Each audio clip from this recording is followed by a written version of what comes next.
Hello दोस्तों, तो कैसे हैं आप सब। आज मैं आपके लिए एक न्यू हॉरर मूवी लेकर आया हूं जो कि एक भूतिया शिप के बारे में है। तो कहानी के शुरू में हम 1962 का वक्त देखते हैं, जहां पर हमें एक शिप दिखाई जाती है जो कि इटालियन सी में है।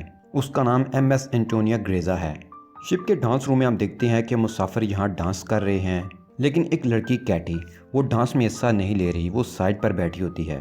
तो वहाँ शिप का कैप्टन आता है और कैटी को डांस की ऑफर करता है। इसी दौरान हम एक हाथ को देखते हैं जो कि शिप में लगे एक लीवर को ऊपर उठाता है, और इस लीवर के ऊपर उड़ते ही एक तार मूव करती है और सेकंड के 1000वें हिस्से में ही वो कैटी के सामने खड़े हुए शिप कैप्टन के जिस्म से होती ही बाकी मुसाफिरों के जिस्म को भी दो टुकड़े कर देती है। उन मुसाफिरों को पता भी नहीं चला कि उनके साथ क्या हुआ और उनका जिस्म कट गया। उनके जिस्म आहिस्ता आहिस्ता गिरने लगते हैं और वो सब के सब मारे जाते हैं। लेकिन कैटी मौजूदा तौर पर बच जाती है क्योंकि उसका कद छोटा था, तो वो तार उसके सर के ऊपर से गुजर जाती है। लेकिन शिप के बाकी मुसाफिर जो कि डांस रूम में इकट्ठे हुए थे, वो सब के सब मारे जाते हैं और उन्हें पता भी नहीं चला कि वो कैसे मारे गए और उनको किसने मारा। लेकिन कैटी जो कि उस शिप में अकेली बची थी, वो अब उसी शिप में फंस चुकी थी, उसी अनजानी ताकत के साथ जिसने इन सब को मारा। लेकिन इस शिप के बारे में किसी को नहीं पता चला कि वो कहाँ खो गई और उसके मुसाफिरों के साथ क्या हुआ। इसी तरह 40 साल गुजर जाते हैं। अब हम एक सैल्वेज क्रू को देखते हैं जिसके कैप्टन का नाम सीन मर्फी है। ये क्रू समुद्र में खोए हुए जहाज़ों को रेस्क्यू करता है।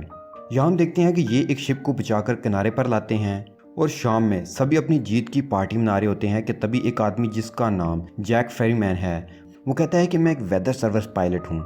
40 साल पहले एंटोनियो ग्रेजा नाम का एक बहरी जहाज समुद्र में कहीं खो गया था और जहाँ तक मुझे पता चला है वो बेरिंग सी के अंदर है। उसके अंदर बहुत ज़्यादा ख़जाना है, सोना है। अगर हम उसे ढूंढ लें तो हम सब के सब अमीर हो सकते हैं। वो उन्हें कन्विंस करने की कोशिश करता है और वो अपनी इस कोशिश में कामयाब हो जाता है और वो जैक का साथ देने के लिए तैयार हो जाते हैं। अब ये सब उस गोस्ट शिप को ढूंढने के लिए निकल जाते हैं। जिस तरह वो बहरी जहाज 1962 में गायब हो गया था और आज तक वो जहाज नहीं मिला, उस जगह पहुंचने के बाद ये देखते हैं कि वहां पर कोई भी शिप नहीं है, तो वो सब लोग डिसअपॉइंट हो जाते हैं। तो अचानक से उनके स्ट्रीमर के सामने एक बहुत बड़ा शिप आ जाता है। जी हाँ, ये वही शिप है जो 1962 में गायब हो गया था, जिसकी तलाश में ये सब लोग यहाँ आए थे। अब वो उस शिप के अंदर जाने लगते हैं तो जैक सीन के एक साथी के साथ स्ट्रीमर के अंदर ही रुकता है, और जबकि सीन अपने सभी साथियों के साथ उस शिप के अंदर चला जाता है जहाँ पर बहुत अजीब आवाज़ें आ रही होती हैं। अब ये सब लोग उस मिस्टीरियस आवाज़ का पीछा करने लगते हैं और देखते हैं कि घड़ी का पेंडुलम आज भी चल रहा है। जैसे ही ये मूव करते हुए घड़ी के पास जाते हैं तो वो पेंडुलम रुक जाता है और एक आदमी पेंडुलम को हाथ लगाने वाला होता है कि वहाँ पर बहुत ज़ोर की आवाज़ आती है, जिसे सुनकर ये सब लोग डर जाते हैं। वहीं पास टेबल पर ब्लॉक्स पड़े होते हैं जिन पर खुद बहुत वर्ड्स लिखे जा रहे होते हैं, यानी कि शिप में सुपरनैचुरल चीज़ों का होना शुरू हो चुका है। वहाँ हम देखते हैं कि लिखा होता है वेलकम। अब जब वो आगे बढ़ते हैं तो उनके एक साथी के नीचे से फर्श टूट जाता है और वो नीचे गिरने लगता है, लेकिन मोरेन उसकी मदद करती है और उसे पकड़ लेती है। और जब वो उसे पकड़ती है तो वहाँ उसे एक बच्ची नजर आती है। ये वही बच्ची है जो आज से 40 साल पहले यानी कि 1962 में शिप में अकेली बची थी और बहुत ज़ोर से चलाई थी, लेकिन आज भी उसकी उम्र उतनी ही है। उसका मतलब ये है कि ये उस बच्ची की रूह है। मोरेन उस बच्ची को देखती है लेकिन वो बच्ची गायब हो जाती है। यहाँ पर मोरेन को कुछ समझ नहीं आ रहा होता कि जो उसने देखा वो सच था कि उसके दिमाग का वहम है। अब मोरेन अपनी साथी की हेल्प करती है, उसे ऊपर खींच लेती है। उसके बाद ये कैबिन में जाते हैं जहाँ पर ये देखते हैं कि एक वॉच है। ये वॉच आजकल की है, जबकि ये जहाज 1962 में गायब हुआ था। उस वक्त तो इस तरह की घड़ी नहीं होती थी। उनका कैप्टन सिंह कहता है कि हो सकता है कि हमसे पहले भी कोई लोग इस जहाज को ढूंढने आए हों और उन्हीं में से ये किसी की घड़ी हो जो जहाँ रह गई हो। उसके बाद ये जहाज का मैनुअल लेकर वापस स्टीमर में आ जाते हैं। अब उन्हें पता चलता है कि जहाज में एक बहुत बड़ा सुराग है जिससे जहाज आहिस्ता आहिस्ता डूब रहा है। ये लोग 3 दिनों में इस जहाज को मरम्मत करके उसे यहाँ से ले जाना चाहते हैं। इससे सब अपने काम में लग जाते हैं। अब मोरेन उस जहाज में जाती है और वो जहाज के उस हिस्से में जाती है जहाँ स्विमिंग पूल है। वो ये देखकर हैरान हो जाती है कि स्विमिंग पूल में गोलियों के निशानात हैं। अब वहाँ से निकलकर ऊपर की तरफ जा रही होती है तो उसे वही बच्ची दिखाई देती है। अब वो उसे डर जाती है और पूल में गिर जाती है। उसका सर पूल के बेस से टकराकर जख्मी हो जाता है और उसका खून निकलने लगता है। लेकिन यहाँ वो देखती है कि उसका खून पानी में नहीं फैलता, बल्कि पूल उसे जज्ब कर लेता है। अब वो फिर से ऊपर की तरफ देखती है जहाँ उसने वो बच्ची देखी थी, पर अब वहाँ पर जैक होता है। जो उसे ऊपर खींच लेता है और इन दोनों के यहाँ से जाने के बाद पूल खून से फिर से भर जाता है। मोरेन और जैक एक साथ आगे बढ़ते हैं। मोरेन वहाँ एक दरवाजे को खोलती है तो वहाँ से बहुत सारा पानी निकलता है। दोनों उस दरवाजे से अंदर चले जाते हैं तो तभी वो दरवाज़ा खुद ही बंद हो जाता है। इसलिए ये देखकर वो आगे की तरफ बढ़ने लगते हैं और यहाँ से आगे बढ़ने के बाद वो एक कैबिन में जाते हैं। वहाँ ढूंढने पर उन्हें लकड़ी के बॉक्स मिलते हैं। ये अपने सभी साथियों को बुला लेते हैं। वो खुश हो जाते हैं कि शायद उन्हें खजाना मिल चुका है और जब ये बॉक्स को ओपन करते हैं तो एक बॉक्स के अंदर 28 गोल्ड बार्स होती हैं, जिससे ये सब के सब अमीर हो सकते हैं। इतना ज़्यादा सोना देकर ये लोग ये प्लान करते हैं कि वो इस शिप को यहीं छोड़ जाएंगे और सारे का सारा सोना लेकर चले जाएंगे। अब वहाँ से ये सारा गोल्ड उठा लेते हैं, उस स्टीमर में रख लेते हैं और अब यहाँ से निकलने की तैयारी कर रहे होते हैं। मगर उनके स्टीमर में रखा गैस सिलेंडर का नोब अपने आप ही ऑन हो जाता है, जिससे हवा में गैस फैलना शुरू हो जाती है। वहीं मोरेन एक बार फिर से उस बच्ची को देखती है जो उसकी तरफ भागती हुई आ रही होती है, क्योंकि वो उसे खबरदार करना चाहती है मगर कोई उसे पकड़कर पीछे धकेल देता है। तो तभी मोरेन का साथी इंजन को ऑन कर देता है, जिससे ब्लास्ट होता है और उसकी मौत हो जाती है। मोरेन बहुत कंफ्यूज्ड है क्योंकि वो इस बच्ची के बारे में जानना चाहती है जो उसे बार बार दिख रही होती है। वो शिप के डाटा में मुसाफिरों के नाम चेक करती है, जिससे उसे पता चलता है कि जो बच्ची उसे बार बार दिख रही है उसका नाम कैटी है। वो शिप में जाती है और कैटी के रूम में पहुंच जाती है, जहां पर उसे कैटी का स्केलेटन मिलता है। वो समझ जाती है कि जो लड़की उसे दिख रही है वो कैटी नहीं है बल्कि उसका गोश्त है, उसकी रूह है। अब हम सीन को देखते हैं जो कि कैप्टन के रूम में बैठा है और तभी उसके सामने उसी जहाज के कैप्टन की रूह आ जाती है, जो उसे ग्लास में ड्रिंक डालकर देता है और उसे पीने की ऑफर करता है। साथ ही वो उसे एक फोटो देता है जिसमें एक शिप होता है। कैप्टन उसे बताता है कि आज से 21 साल पहले यानी 1962 में हमने इस शिप को रेस्क्यू किया था। इसी शिप के अंदर वो गोल्ड था जो हम अपने जहाज एंटोनी ग्रेजा पर ले आए, लेकिन उसके ठीक 2 दिनों के बाद हमारा जहाज हमेशा के लिए गायब हो गया। उसके बाद कैप्टन की रूह सीन मर्फी को एक और फोटो दिखाती है। जब सीन मर्फी उस फोटो को देखता है तो उसके चेहरे का रंग उड़ जाता है। अब हम फिर से मोरेन को देखते हैं जो उस बच्ची की रूह के साथ बैठी होती है। वो उसे बताती है कि इस जहाज के अंदर मैं अकेली रूह नहीं हूँ बल्कि और भी बहुत सारे लोगों की रूहें कैद हैं और जो ये सब कुछ कर रहा है उसे बहुत सारी रूहों की ज़रूरत है और जब उसका काम पूरा हो जाएगा तभी हम अपनी अरवाह की दुनिया में जा सकते हैं। तो तभी उनके एक और साथी को दिखाया जाता है जो इस जगह पहुँच जाता है जहाँ पर आज से कई साल पहले पार्टी चल रही थी। अचानक वहाँ का माहौल बदल जाता है। पूरे का पूरा माहौल 1962 के वक्त का हो जाता है।